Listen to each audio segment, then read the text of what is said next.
Hello, thank you for coming back, or if this is your first time here, welcome. Stuck in a little bit of traffic, so I figured I would do another video.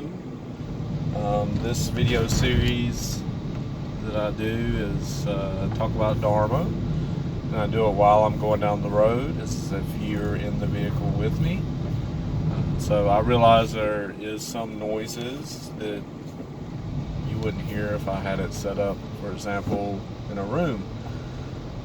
But this is the main time that I get to teach. I taught meditation and Buddhism for probably 7 years, and then my job got so hectic that I wasn't able to keep a class schedule, so I figured I would do some teaching and upload them on YouTube.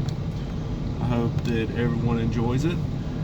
The thing that I'm doing with these classes, I want to basically just teach the whole of Dharma, and if you find something offensive, I apologize, but I'm teaching it for everyone. So different people have different karma.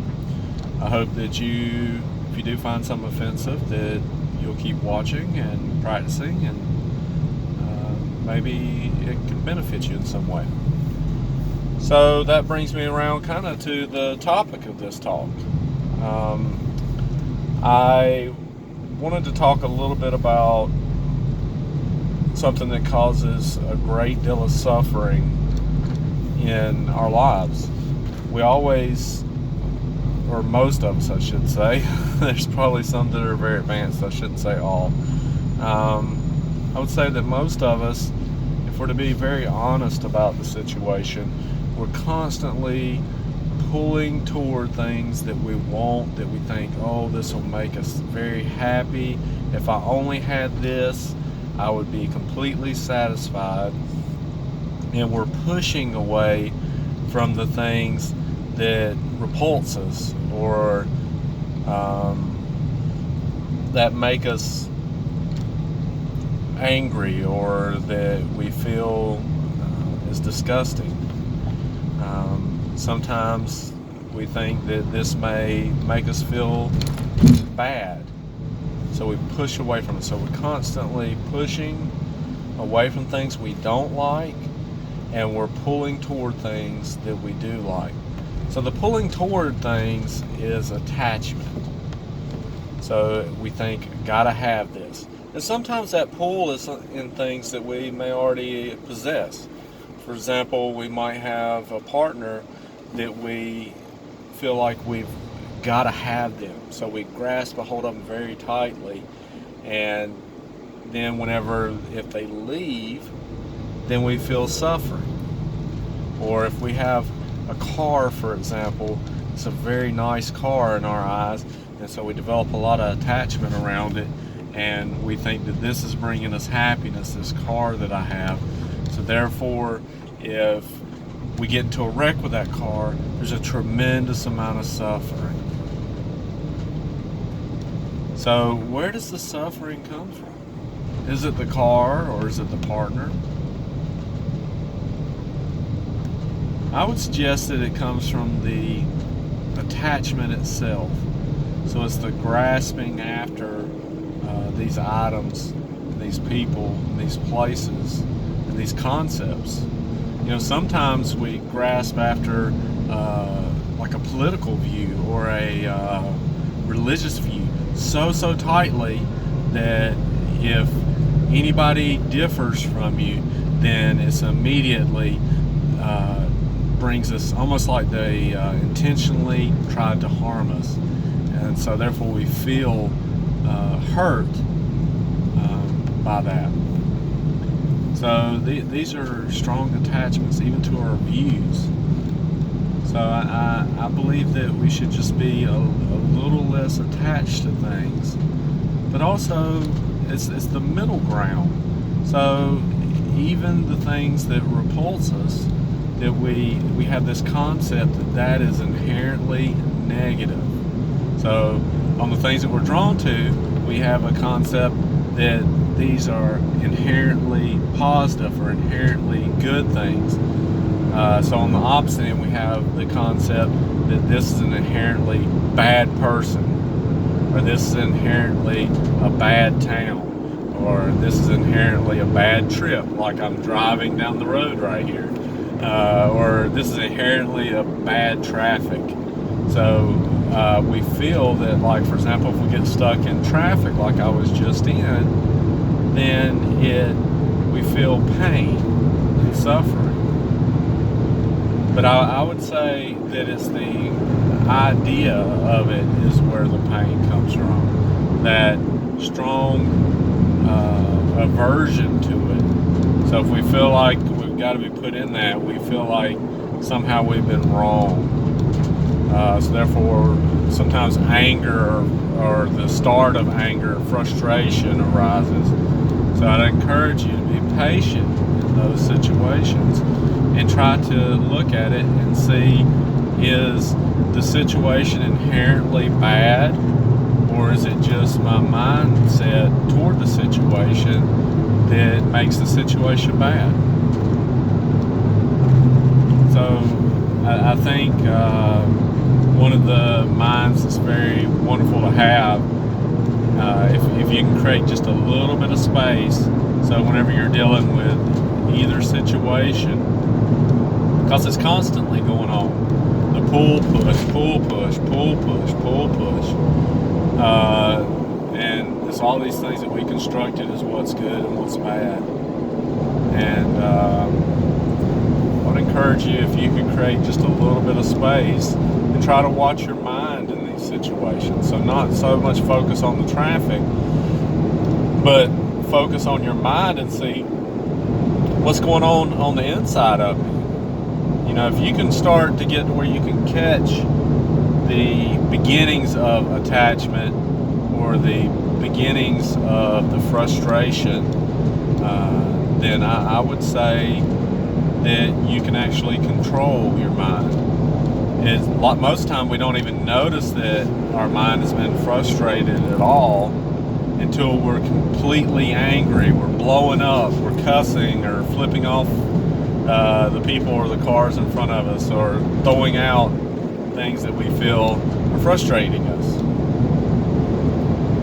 So I would encourage you to watch your mind and catch it early on. If you can catch it early enough, then you can stop it. You can stop it while it's under control. It's kind of like an acorn seed. So in the beginning with an acorn seed, you can crush it and there's no way that it can grow into an oak tree. Or if you plant it in some soil, give it a little bit of water, a little bit of sunshine, and it's got rich soil, it'll sprout up. And even whenever it's like a 2-inch sprout, you can pull it out of the soil and break it, no problem. It's still easy to end it whenever it's a little small sapling.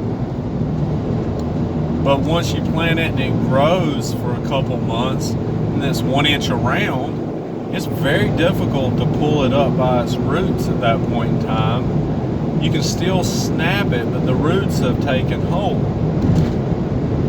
And you can imagine with an oak tree, it's like sometimes they're 27, 30 foot around. At that point in time, it takes special equipment. It takes chainsaws. It takes a good skill set to be able to cut that tree down and end it. So in the same way, our mind of attachment and anger is very much similar to this. The longer we let it go, the harder it is to end it, and the more specialized tools we need and skill set that we need to be able to end it. And a lot of times these minds become habitual. So we start seeing negative. The next thing you know, that's all you see is negative. It's because the mind of negativity, you become, it's like a habit. It's like that's the first place you go to, is this is going to be negative. So Don't be discouraged by that, though. Don't beat yourself up with that. Just gently say, I'm going to slowly change, and set that intention, and then you can do the meditations, and little by little, you'll start being able to control the mind with the little things. And then the next thing you know, you're able to control it bigger and bigger and bigger. And then the next thing you know, your mind is very clear, very calm. So for most of us, whenever we sit down in meditation, we're still experiencing that pull and push. You know, I sit down, my legs hurt, so I want to get up. I'm tired, so I want to open up my eyes and go to bed. I'm too busy for this meditation. Or we feel the pull, the attachments. Man, I would like to go eat something right now. My favorite TV show is on. I would like to go hang out with friends. So there's many different things that pull us as well. So I would encourage you, before you do meditation, maybe just sit down and take a moment, look at your mind, and try to deal with some of those things before you go into meditation. The more that you can do that outside of meditation, the more fruitful your meditation will become. So, I guess that's a good introductory to attachments, and also the things that we feel are repulsive. And I believe that whenever we get these under control, then we'll practice a little bit more contentment in our life. And through the practice of contentment, our life won't be so difficult. Even though we still experience the same pains, we still experience difficult situations, but we're not frustrated by the difficult situations anymore. We're not shaken by our strong attachments anymore. They'll slowly start to subside. It doesn't mean that we can't go hang out with our friends. It doesn't mean that we can't have a nice car. It doesn't mean that we can't have a nice house. And the opposite, it doesn't mean that we're not going to get stuck in traffic. So I think it's very important to see that it's the mindset associated with those things that causes the pain, not necessarily the things themselves. So I didn't want to get too complicated with this talk, and I'm trying to keep most of the talks relatively short. That way people can kind of take them in small bites and then digest them and hold them. I hope that this class has been very helpful to you, and I hope that you find some inner peace by putting it into practice. So, as usual, please like and subscribe, and if you didn't like the class, please put so in the comments what you didn't like about it, and I'll try my best to accommodate. Also, put in the comments if you want to see a different subject, a different class that you would like to hear about. I don't mind talking about many different topics. I'm not qualified to talk about any other religion than Buddhism, so I can't really talk about any other thing other than that. And like I said, please like and subscribe and comment below. Thank you.